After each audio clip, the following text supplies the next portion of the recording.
How's it going, guys? Patel here, and I have with me here today the latest and greatest from Samsung's Galaxy S lineup, the Galaxy S7 Edge. I picked this up earlier today, so without further ado, let's unbox it and take a quick look around. As you can see, I have the 32GB Black Onyx variant of the phone manufactured for the US market under AT&T. The first thing you'll notice is that Samsung has changed up the packaging this time around. This time around, it's simple, with just a tab on the right side of the packaging. Pull that tab out and over to the left, and now we're inside the box. Up top we have our carrier quick start guide, which will vary depending on your carrier of choice. Putting that off to the side, we now have the star of the show, the Galaxy S7 Edge itself. Based off first impressions, this looks like one stunning device. I'll check it out later though in the video. Taking away the back plating, we can see the SIM card that came with the device, as this is a carrier unlocked unit, and below that we have another black box. So let's open that up and see what's inside. The black box contains the SIM ejector tool, which will definitely come in handy when setting up the device. Samsung has gone for a slightly different SIM ejector this time around with a somewhat odd design, but regardless, it serves its purpose.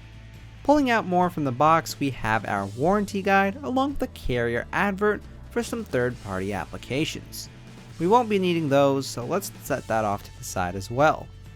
That's it for the black box. Now let's take a look at what else comes packaged inside the box below.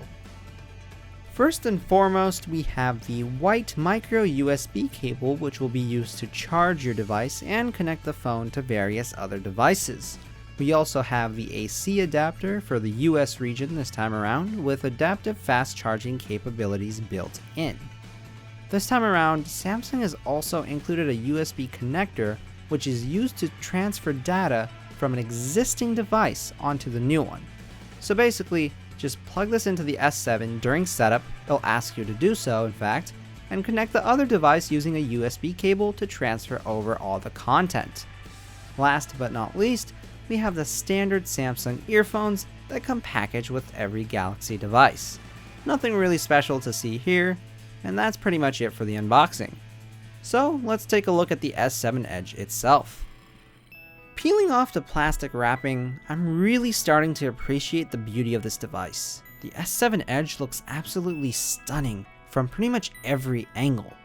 I also noticed Samsung changed up the plastic wrapping this time around, in terms of the design and technique used.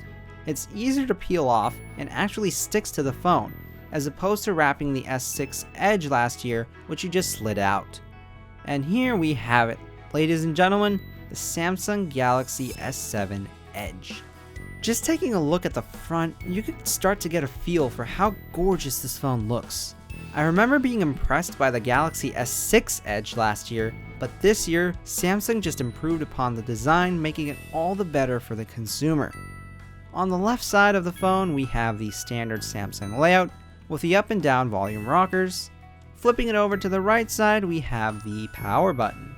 On the bottom, we have our 3.5mm headphone jack, our USB port, and the bottom firing speaker along with a microphone. Oh, by the way, they managed to make it water resistant without flaps this time around too. Up on top, we have the SIM tray with the micro SD card holder. Yes, that is back, my friends, along with another microphone.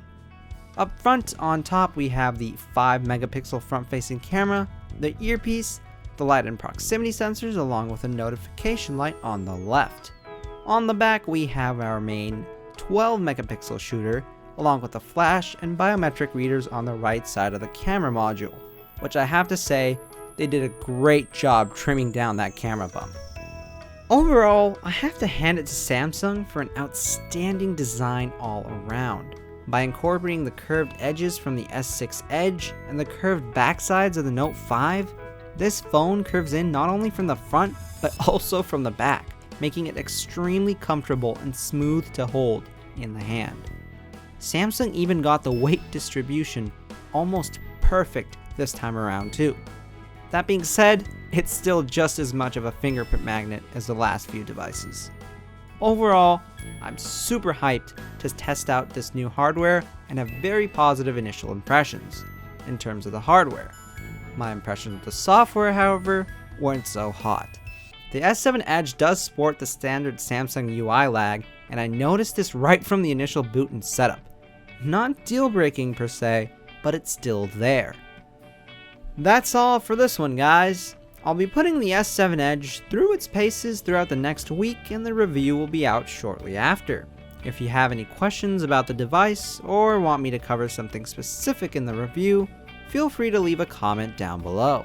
To stay updated with the channel, be sure to subscribe and follow me on the social platforms listed also in the description down below.